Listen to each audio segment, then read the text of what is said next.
오늘 이 아침에 우리에게 주신 하나님의 말씀은 말라기 3장 7절에서 12절까지의 말씀, 우리 다 같이 한 목소리로 합독하시겠습니다. 시작. 만군의 여호와가 이르노라. 너희 조상의 날로부터 너희가 나의 규례를 떠나 지키지 아니하였도다. 그런즉 내게로 돌아오라. 그리하면 나도 너희에게로 돌아가리라 하였더니 너희가 이르기를 우리가 어떻게 하여야 돌아가리까 하는도다. 사람이 어찌 하나님의 것을 도둑질하 하겠느냐. 그러나 너희는 나의 것을 도둑질하고도 말하기를 우리가 어떻게 주의 것을 도둑질하였나이까 하는도다. 이는 곧 11조와 봉헌물이라. 너희 곧 온 나라가 나의 것을 도둑질하였으므로 너희가 저주를 받았느니라. 만군의 여호와가 이르노라. 너희의 온전한 11조를 창고에 들여 나의 집에 양식이 있게 하고 그것으로 나를 시험하여 내가 하늘문을 열고 너희에게 복을 쌓을 것이 없도록 굳지 아니하나 보라. 만군의 여호와가 이르노라. 내가 너희를 위하여 메뚜기를 금하여 너희 토지 소산을 먹어 없애지 못하게 하며 너희 밭에 포도나무 열매가 기한 전에 떨어지지 않게 하리니 너희 땅이 아름다워짐으로 모든 이방인들이 너희를 복되다 하리라. 만군의 여호와의 말이니라. 아멘. 하나님 아버지, 오늘은 하나님의 것이라는 제목으로 말씀을 나눕니다. 성령 하나님께서 말씀에 은혜 주시고 또 심령에 역사해 주셔서 오늘 신앙생활의 기본기 두 번째 시간, 헌금 생활에 대해서 배울 때 우리의 모든 소유는 주님의 것임을 믿음으로 선포하여 물질 축복과 아울러 영혼 구원의 풍성한 열매를 거두는 저희 모두가 되도록 은혜 내려 주옵소서. 예수 그리스도 이름으로 기도합니다. 아멘. 파푸아누기니에서 사역하시던 오초 코닝 선교사님의 실제 체험담이었습니다. 실제 그분이 경험했던 그 선교에서의 그 사역을 이제 글로 쓴 파인애플 스토리라고 하는 책이 있습니다. 그 책의 내용을 소개하면 대략 이렇습니다. 파푸아뉴기니 오지에 살고 있는 원주민들의 영혼 구원을 위해서 이제 미국에서 한 선교사님이 파송되는데 그분이 이제 정글에 들어가서 제일 먼저 한 일은 이제 병원을 짓는 거죠. 그래서 병자들을 돌보고 그러면 암만 해도 이제 찾아오게 되니까, 그래서 병자들을 고치며 복음을 전하며 선교 사역을 시작하셨습니다. 그러던 어느 날 선교사님은 신선한 과일이 먹고 싶다는 생각에 이제 땅을 마련하고 원주민 한 사람을 고용해서 파인애플 묘목 100그루를 심고 갖고 왔습니다. 당연히 원주민 노동자에게 품삯을 제대로 지불했습니다. 그 사람에게 일한 대가로 소금을 주었을 뿐만 아니라 원하는 것은 뭐든지 다 주었습니다. 충분한 노동의 대가를 지불한 겁니다. 그렇게 꼬박 3년을 정성을 들여서 파인애플 나무를 가꾸고 키운 결과 드디어 4년째 파인애플 열매가 맺혔는데, 밭에 가보니까 품품 마음을 가지고 파인애플을 이제 먹게 되었구나라는 생각에서 막 뛰어서 밭에 가보니까 웬걸 먹을 수 있는 열매가 하나도 없었던 겁니다. 원주민들의 열매가 있는 대로 있는 족족 몰래 다 따먹어버렸기 때문입니다. 원주민들은 심지어 채 익지도 않은 열매도 모두 따갔습니다. 너무나 화가 난 선교사님은 원주민들을 다 불러 모아놓고 누군가 파인애플을 또다시 훔쳐간다면 병원문을 열지 않겠다 이렇게 위협했는데, 그러니까 안 먹겠습니다 다 그렇게 얘기했지만은 또 시간이 지나니까 파인애플을 또 훔쳐가는 겁니다. 후에 누가 범인인지를 알게 되었는데 놀랍게도 도둑은 파인애플을 심은 바로 그 사람이었습니다. 그런 뻔뻔스럽게 말하기를 내가 내 손으로 심었으니까 자기가 먹는 것이 당연하다고 주장하는 거예요. 정글에서는 누군가 무엇을 심었으면 그것은 심은 자의 소유라는 것입니다. 품삯을 내가 너한테 충분히 쳐주지 않았냐, 그렇게 너는 품삯을 받고 일했기 때문에 너에게 소유권이 없다, 아무리 설명해도 소용이 없었습니다. 할 수 없이 선교사님은 원주민들과 타협을 하게 된 거죠. 오케이, 여러분들이 정 그렇다면 파인애플 밭에 절반을 띄워줄 테니까 그 절반은 마음대로 먹고 나머지 절반 이것만이라도 좀 손대지 말아달라. 그랬더니 또 가하시면 예하십니다. 다 예한 거예요. 오케이, 다 합의가 된 겁니다. 그리고 파인애플 농사를 했는데 여전히 선교사님 밭에 파인애플이 없어지는 거예요. 너무나 큰 상처가 된 거예요. 막 화도 나고 극약 처방을 한 겁니다. 선교사님이 운영하는 상점문이 있었는데 그 상점에서는 그 원주민들에게 꼭 필요한 소금과 생필품들을 팔았거든요. 그런데 그 상점문을 닫아버린 거예요. 그러니까 아주 필요한 생필품과 소금을 얻지 못하게 된 원주민들이 그 마을을 떠나기 시작했습니다. 원주민들이 다 사라져버리고 나니까 이제 파인애플은 나 혼자 다 먹을 수 있기는 됐어요. 그래서 파인애플을 근데 씹어 먹다 보니까 너무 이상한 거예요. 전도할 사람이 다 없어져가지고 내가 왜 여기 있는지를 알 수가 없게 된 겁니다. 이렇게 첫 선교 사역에서 큰 실패를 맛보고 참 실망한 마음으로 잠시 미국의 안식년으로 들어왔을 때 미국의 Basic Life Principle이라고 하는 세미나가 있었어요. 그 굉장히 유명한 세미나, 우리 교회에서도 제가 맨 처음에 왔을 때 많이 이렇게 가서 들을 수 있도록 했던 세미나인데, 그 신앙생활의 기본 원리라고 하는 이 강의를 그분도 이제 듣게 된 거예요.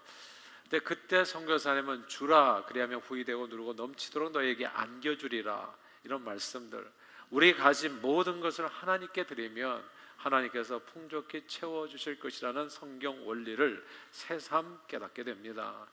하나님께 모두 드리라라는 이 말씀에 도전을 받아서 선교사님은 선교지로 돌아오자마자 자신의 파인애플 밭을 하나님께 드렸습니다. 선교사님은 파인애플 밭의 주인이 이제 더 이상 제가 아닙니다. 하나님이신 것을 선포하고 앞으로 주님 뜻대로 마음대로 하시기를 간구했습니다. 자기는 더 이상 파인애플 밭에 대해 상관치 않을 것이기 때문에, 주인이 다르니까 주인이신 하나님께서 내가 먹을 수 있게 해주셔도 감사하고 원주민들에게 다 주셔도 괜찮습니다, 이렇게 기도를 한 거예요. 하나님께 파인애플 밭 전체를 다 바쳐버린 것입니다. 그러나 하나님께 파인애플 밭을 모두 드렸는데도 원주민들의 태도는 전혀 변화가 없었습니다. 원주민들은 여전히 파인애플을 훔쳐갔어요. 훔쳐가는 그 원주민들의 모습을 보면서 선교사님은 정말 하나님도 별 도리가 없으시구나, 이렇게 생각을 했던 거죠. 그런데 어느 날 원주민들이 선교사님께 나와 이런 말을 했습니다. 선교사님, 우리가 지켜보니까 드디어 당신이 그리스도인이 된 것 같습니다. 이제 우리가 파인애플을 아무리 훔쳐가도 화를 안 내는 거 보니까 당신이 이제야말로 비로소 그리스도인이 된 것 같다, 이렇게 얘기하는 거예요. 그리고 그 중에 똑똑하게 생긴 청년 하나가 이렇게 물었습니다. 왜 선교사님 우리가 이렇게 훔쳐가는데 화를 내지 않습니까? 이전처럼. 그때 선교사님은 자기가 이미 이 밭을 다른 이에게 줬기 때문에, 내 것이 아니기 때문에 이젠 더 이상 화가 나지 않는다, 답을 했어요. 그때 서로 물어보는 거예요. 이 밭을 누구에게 줬단 말인가? 뭐 김씨, 이씨, 박씨 누구에게 줬습니까? 하고 서로 물어보는데 아무도 선교사님께 밭을 받은 사람이 없는 거예요. 그래서 누구에게 줬냐고 선교사님한테 다시 물었을 때 선교사님은 파인애플 밭을 전부 다 하나님 앞에 드려가지고 지금 그 밭의 주인은 내가 아니라 하나님이시라고 말해주었습니다. 그러자 원주민들은 그때부터 하나님에 대한 생각이 많아졌어요. 밭의 주인이 하나님이라고? 하나님에 대한 생각이 많아졌는데, 그 얼마가 지난 후에 여러 원주민들이 선교사님께 몰려와서 이렇게 이야기하는 거예요. 선교사님, 당신은 파인애플 밭을 하나님께 드리지 말아야 했습니다. 우리가 하나님이 것인 줄도 모르고 훔쳐먹는 바람에 하나님께 벌 받아가지고 돼지 사냥을 나가도 허탕을 치고 아이들이 병들고 아내가 아이를 낳지 못하고 고기가 잡히지도 않아요. 파인애플 밭이 하나님의 것이라면 우리는 이제 더 이상 파인애플을 훔칠 수 없습니다. 원주민들은 정말로 그 하나님을 두려워하기 시작했습니다. 그리고 후에 파인애플 열매가 익었을 때 원주민들은 정말 아무도 파인애플에 손대는 사람이 없는 거예요. 오히려 선교사님께 와가지고 선교사가 파인애플을 거두시도록 도와드렸어요. 그리고 선교사님은 원주민들이 권고에 그냥 못 이기는 체하고 나가서 이거 파인애플을 다 따다가 자기도 먹고, 그리고 원주민들에게도 나눠줄 수 있었습니다. 하나님을 자기가 소유한 모든 것의 주인으로 인정하고 하나님께 모든 것을 드리고 나니 그렇게 고대하던 일이 너무나 쉽게 이루어진 거예요. 자기도 마음껏 파인애플을 즐기고 원주민들에게도 나눠주게 되었을 뿐만 아니라 원주민들이 하나님을 알고 자진해서 복음을 받아들이고 변화되기 시작한 거예요. 하나님께 드리니 하나님께서 축복해 주시고 아울러 많은 영혼까지도 구원해 주신 겁니다. 땅을 사서 원주민 노동자에게 품삯을 주고 파인애플 나무를 100그루를 심고 3년 동안 키워서 파인애플 열매를 거두었을 때 선교사님은 그 파인애플 밭과 그 안에서 키운 파인애플이 모두 자기 것이라고 생각해서 mine, 내 것이라고 생각했던 거거든요. 자기가 자기 돈 주고 밭을 산 거고, 자기 돈으로 파인애플을 심은 거고, 자기 돈으로 품삯을 지불하면서 파인애플 열매를 얻었기에 모든 것에 대해서 mine, 내 것이라고 생각했던 겁니다. 그런데 자기 소유를 자기 것이라고 주장하는 순간부터 도둑대가 들끓는 거예요. 심령이 상하는 일이 있는 거예요. 하나님의 영광이 가리워지는 거예요. 그리고 한 사람도 주님 앞에 인도할 수가 없는 거예요. 우리가 때로는 우리 자식들도요, 내 것이라고 생각하면 좀 곤란해지는 일이 벌어집니다. 반드시. 손주도 마찬가지고요. 도둑대가 들끓어요. 희한하게 도둑맞아. 그리고 마음이 상하는 일이 계속 벌어져. 자녀들 때문에, 또 이렇게 누구누구 때문에. 내 것이라고 말하는 그 모든 게 고민거리가 되어질 수 있어요. 그리고 한 사람도 그런 생각을 통해서 영원히 구원받지를 못해요. 그러나 내 것을 내 것이라고 말하지 않고 하나님의 것이라고, 내 생명도 주님의 주권을 선포했을 때 모든 것이 달라졌습니다. 하나님의 영광이 나타나 도둑대들이 자신들의 잘못을 깨닫고 회개하고 도둑질을 저절로 끊고, 그리고 나는, 선교사님은 마음 상하는 일이 없어졌어요. 마음에 평화가 임했고, 내 것이 아니라고 하니까 자기도 파인애플을 먹고 다른 이들에게도 나눠주고, 아울러 많은 영혼들이 스스로 주님께 나와 구원 얻는 일이 벌어진 겁니다. 사랑하는 여러분, 오늘 성경 본문 말라기는 구약 성경의 가장 마지막 책으로 바벨론 포로 생활을 마치고 예루살렘 땅으로 귀향한 이스라엘 백성들이 겪었던 영적 침체와 경제적 어려움을 배경으로 쓰여진 하나님의 말씀입니다. 말라기 선지자는 바벨론 포로에서 돌아와 성전을 재건한 후 수십 년이 지났을 때, 뭐지, 기원전 400년 정도 됐을 때, 430, 400년 됐을 때 쓰여진 책이거든요. 그러니까 돌아와서 성전 건축하고 수십 년이 지났을 때 활동했던 인물이 말라기 선지자예요. 당시 이스라엘 백성들은 영적으로 또한 도덕적으로 타락해 가고 있었습니다. 제사장들은 병들거나 흠 있는 제물을 드려서 하나님께 드리는 제사를 멸시했고, 그러니까 예배 진짜 잘 드려야 돼요, 그렇죠? 우리 교육자들이 진짜 정신 바짝 차려가지고 하나님이 여기 계시다는 그런 정말 신실한 믿음으로 하나님 앞에 나아가는 걸음걸음이 하나님 보시기에 아름다운, 받으시기에 합당한 그런 예배가 될 수 있도록 해야 되는데, 이 이스라엘 백성들은 그렇지 않았다는 거예요. 그리고 백성들은 하나님께 온전한 11조와 헌물을 드리지 않았습니다. 또한 이방 여인과의 결혼, 무분별한 이혼, 그리고 사회적 약자들에 대한 학대 등으로 악을 행하였습니다. 그러자 오늘 본문에 나오는 것처럼 메뚜기 재앙이 임하여 열심히 수고한 열매를 모두 먹어치워 농작물에 큰 피해가 생겼고, 포도나무 열매가 익기 전에 다 떨어져서 수확이 매우 저조해져서 심각한 경제난을 겪게 된 겁니다. 이스라엘 백성들에게 임한 환난의 이유는 여러 가지였어요. 그러나 특히 경제적 어려움에 대한 원인을 말라기 선지자는 이렇게 설명했습니다. 오늘 본문 이 말씀이 중요합니다. 말라기 3장 8절입니다. 같이 한번 읽어볼까요? 말라기서 3장 8절 시작. 사람이 어찌 하나님의 것을 도둑질하겠느냐? 그러나 너희는 나의 것을 도둑질하고도 말하기를 우리가 어떻게 주의 것을 도둑질하였나이까 하는도다. 이는 곧 11조와 봉헌물이라. 아멘. 여기서 너희가 하나님의 것을 도둑질했다. 하나님의 것은 곧 11조와 봉헌물이라 라는 구절을 주목해야 됩니다. 말라기 선지자의 말씀에 의하면 포로 생활에서 돌아온 이스라엘 백성들에게 임한 저주의 원인은 하나님의 것을 도둑질한 죄였습니다. 그리고 하나님의 것은 11조와 봉헌물입니다. 이스라엘 백성들은 사실 이 11조에 대해서는 작년에도 한번 말씀드린 것 같은데 크게 세 가지 종류가 있었죠.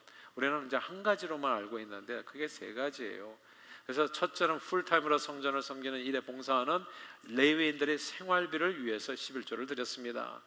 그런데 이스라엘 백성들의 이민 생활이 어려움으로, 그러니까 다시 뭐 바벨론 포로로 갔다 다시 돌아와가지고 다시 정착하는 과정이 얼마나 힘들어요. 그러니까 그 어려움으로 제대로 된 11조를 드리지 않게 되어서 성전에서 봉사하던 레위인들이 생활이 안 되다 보니까, 오늘 그렇잖아요. 목사님들 가운데 이중작 하시는 분들도 많고, 그러니까 전념해서 목회를 하지 못하는 그런 분위기가 이루어진 겁니다. 자연히 성전 예배가 제대로 이루어지지 않고 영적 지도력이 약화되는 결과가 초래되었습니다. 그런데 이 11조도 안 했지만 또 다른 11조가 있었어요. 레위인을 드리는 이 11조 외에 또 다른 11조, 두 번째로 드리는 11조는 축제의 11조라고 부르죠.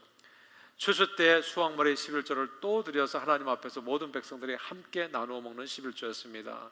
이 11조는 부자 가난한 자 모두 많고 적게 수확한 모든 것을 서로 공평하게 나누어 먹는 공동체를 위한 11조죠.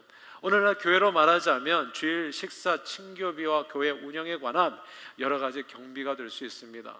우리가 주일 뭐 이렇게 식사 친교비에 또 도네이션 하시는 분들도 있고, 이런 크고 작은 일에 또 뭐 셀 모임이랄지 삶을 드리시는 분들이 있잖아요. 그런 내용이 되어지는 거예요. 세 번째로 드리는 11조는 3년에 한 번씩 드리는 11조인데, 이 11조는 온전히 고아와 과부 나그네 가난한 자들을 돕는 구제의 11조였습니다.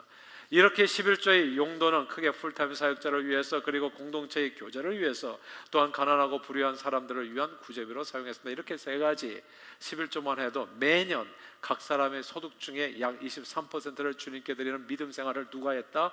구약 성경 시대에 이스라엘 백성들이 했다는 말씀입니다. 그러나 이스라엘 백성들은 11조만 드린 것은 아닙니다. 오늘 본문에 얘기한 것처럼 11조와 각종 봉헌물들이 있었어요.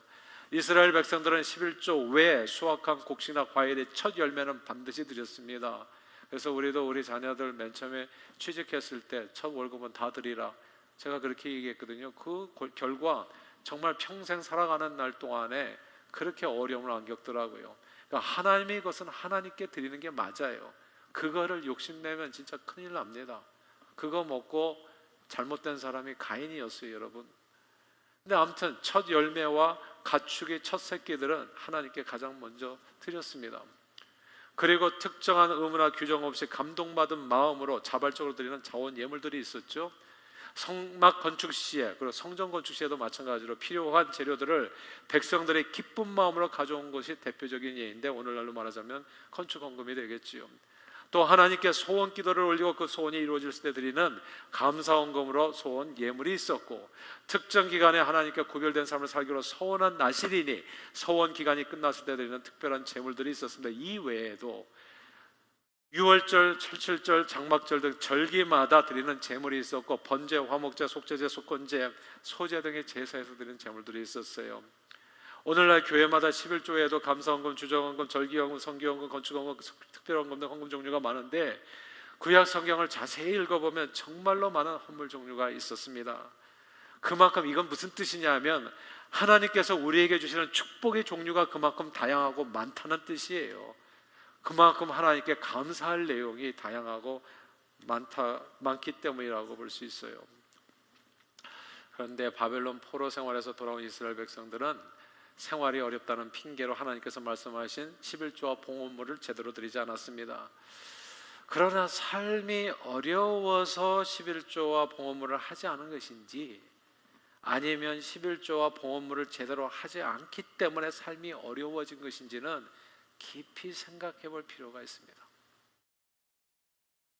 사람들은 그렇게 얘기하잖아요. 어려워서 못한다고. 근데 어쩌면 안에서 못할 수 있어요. 어려울 수 있어요. 그러나 오늘 성경 말씀은 하나님께서 이스라엘 백성에게 말라기 선지자의 입술을 통해서 전해주신 그 말씀은 저들이 하나님의 것을 도둑질했기 때문에 삶의 어려움이 왔다는 겁니다. 사람들은 종종 자기에게 있는 모든 것이 하나님께 속한 하나님의 것임을 잊을 때가 많습니다. 사람들은 자기들의 소유를 내가 피와 땀으로 벌어서 내가 만든 내 재산이라고 생각하지요. 내 돈 내고 내가 산 밭이요, 그 밭에 심은 파인애플 100그루도 다 내 것이었고 내가 돈 내고 산 거죠. 그럼 내가 노동자에게 품삯을 치르고 파인애플 열매를 거두었으니 그 파인애플 열매도 모두 다 내 마음대로 내 자신의 욕망을 위해서 사용할 수 있는 내 것이라고 생각하는 겁니다. 그러나 성경은 우리 각 사람을, 저와 여러분들을 한 사람도 빠짐없이 하나님의 것을 맡아서 품삯받고 관리한 청지기들이라고 얘기해요, 성경은. 이게 되게 생각이 다른 거예요. 나는 내가 주인이라고 생각하는 내가 주인이 아니라니까요. 우리를 청지기라고 얘기해요. 그리고 우리들에게 있는 모든 것이 실제 주인이 우리가 아니라고 얘기하죠. 근데 이 사실을 나이가 들어서도 많이 깨닫지를 못해요, 사람들이. 그래서 한참을 살아요. 그래서 언제 깨닫게 되냐면 다 죽음을 앞에 뒀을 때, 혹은 죽었을 때.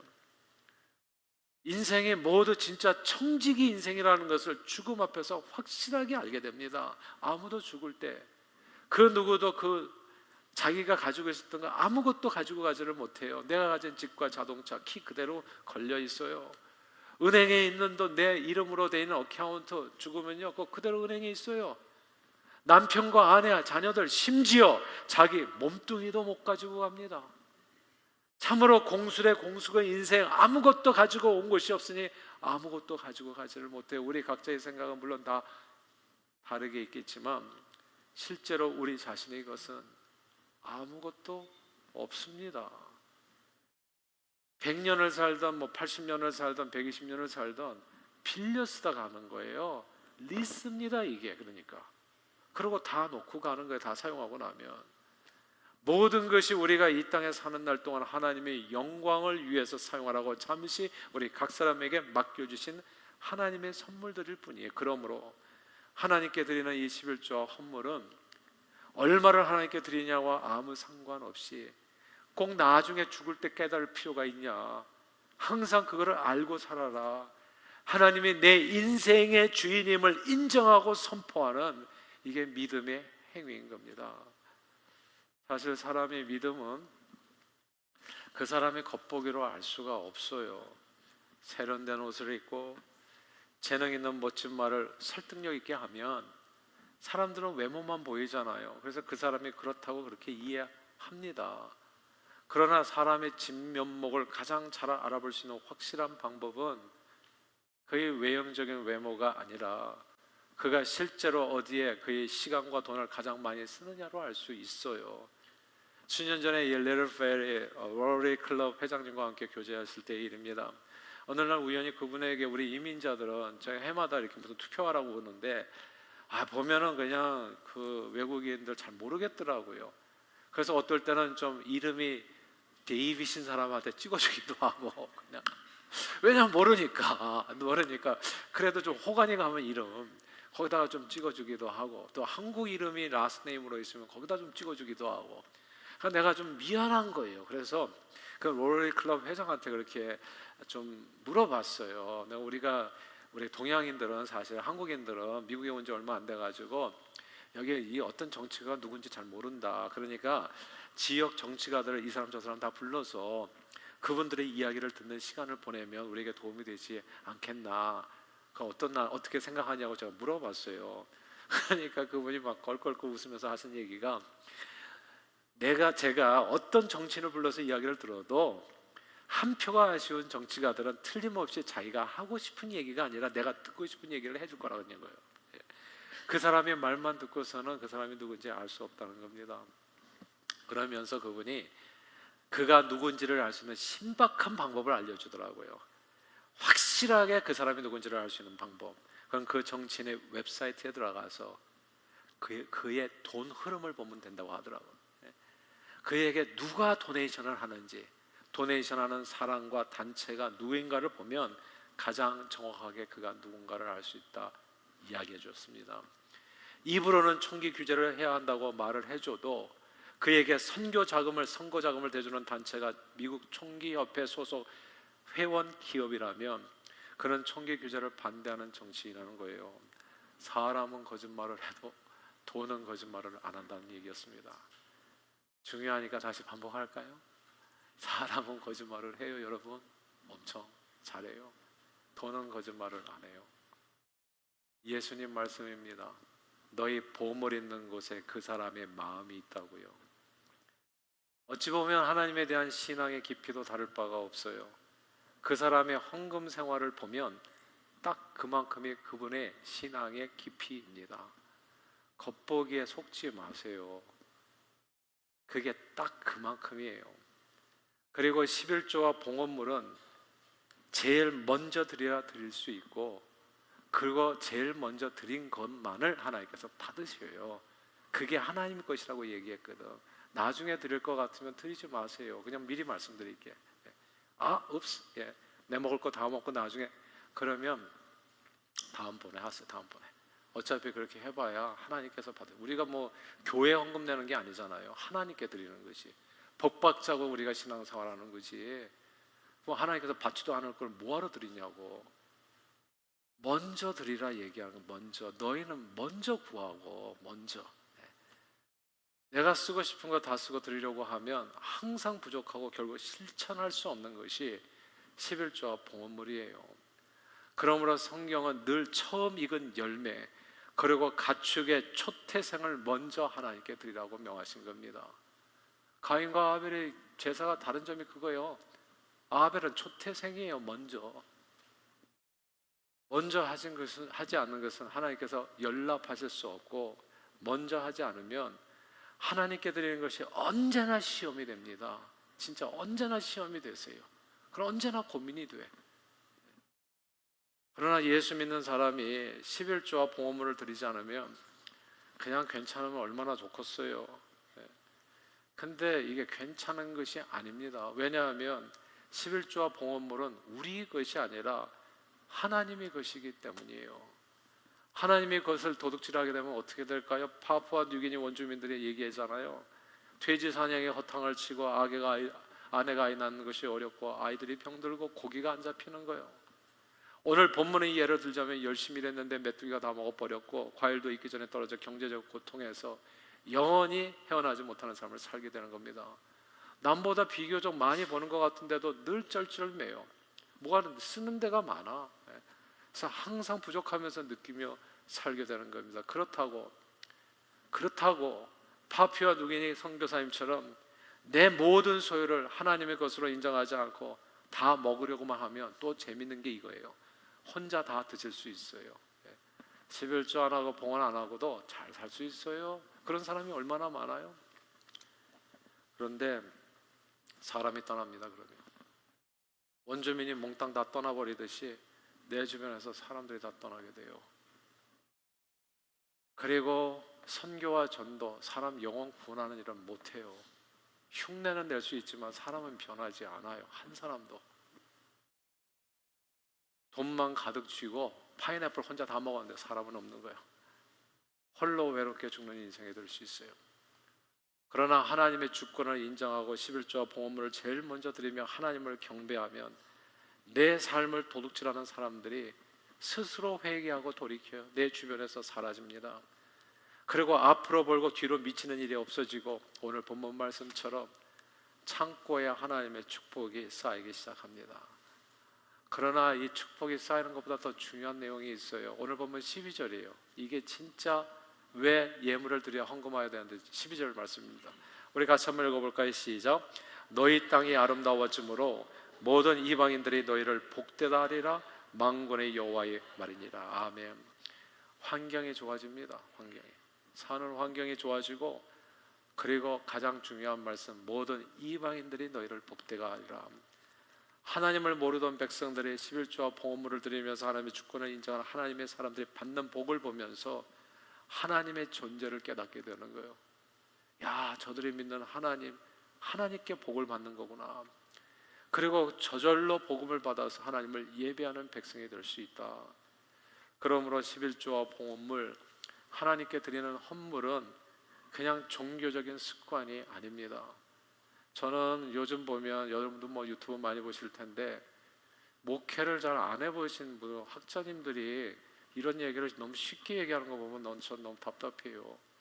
그게 뭔 뜻인지 아는지 모르겠어. 그냥 어려운 삶에 경제적 부담을 주는 감당기 어려운 얘기를 하는 게 아니에요. 이게 11조와 봉헌물은 내게 있는 모든 것이 하나님의 것임을 인정하고 선포하는 믿음의 행위인 겁니다.